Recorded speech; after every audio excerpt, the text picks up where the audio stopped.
Hello, my name is Fiona, and I am a certified teacher and a Praxis coach with Study.com. Are you planning to take the General Science exam? This is Praxis Test Code 5436.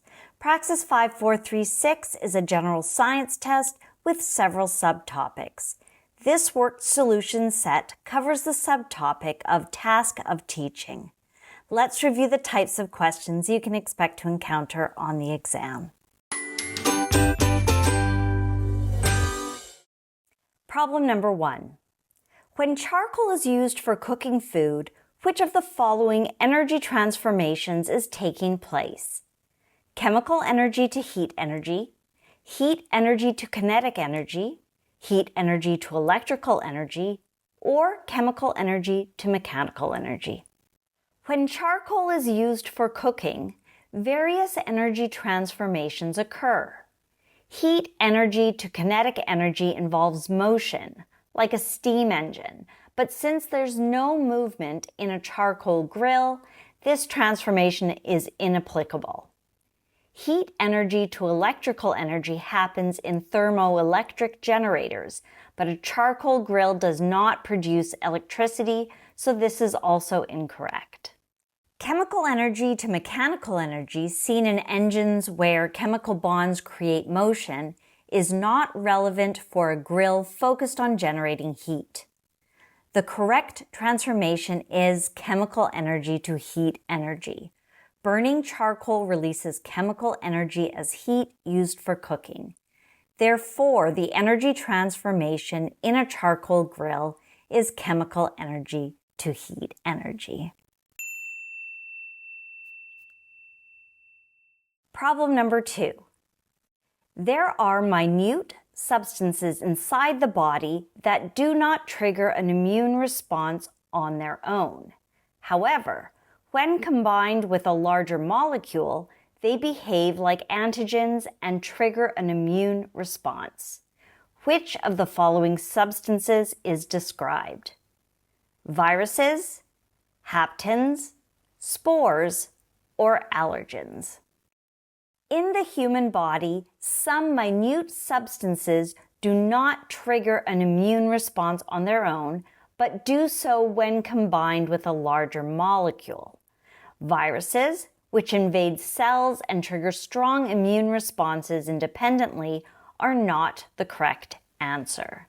Spores, reproductive units from fungi, bacteria, and plants, can also independently trigger immune responses, especially in fungal infections or allergies, so they are not correct either. Allergens cause allergic reactions and are recognized by the immune system without needing larger molecules, making them an incorrect answer. Haptens, however, are small molecules that cannot trigger an immune response alone. When combined with larger carrier molecules, they form complexes that behave like antigens and trigger immune responses. Therefore, the correct substance described is haptens. Problem number 3. Which of the following regions is filled with only water? Unsaturated zone, topsoil, water table, or saturated zone? When considering which region is filled only with water, we need to examine the options. The unsaturated zone contains both air and water in the spaces between soil particles, making it incorrect. The topsoil found at the surface also contains a mixture of air, water, and organic matter, so it's not the right answer either. The water table is the boundary between the unsaturated and saturated zones, marking the top of the saturated zone, but not being a region itself. The saturated zone is therefore the correct answer, as it is completely filled with water with no air pockets. Thus, the region filled only with water is the saturated zone. And problem number 4. Which of the following is a common laboratory safety rule?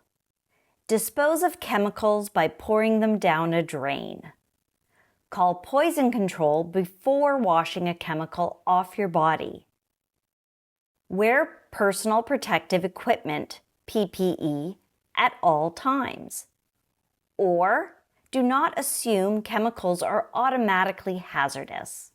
When considering common laboratory safety rules, we need to evaluate each option. Disposing of chemicals by pouring them down a drain is unsafe and can harm the environment, making it incorrect. Calling poison control before washing a chemical off your body is not practical. Immediate washing is crucial, so this is also incorrect. Not assuming chemicals are automatically hazardous is dangerous. Assuming hazard is safer practice, but it is not a specific rule. Wearing PPE at all times is a standard laboratory safety rule to protect against potential hazards.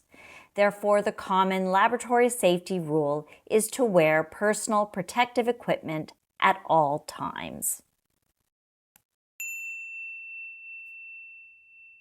I trust I was able to clarify the types of questions you will find about the subtopic of task of teaching for the Praxis 5436 exam.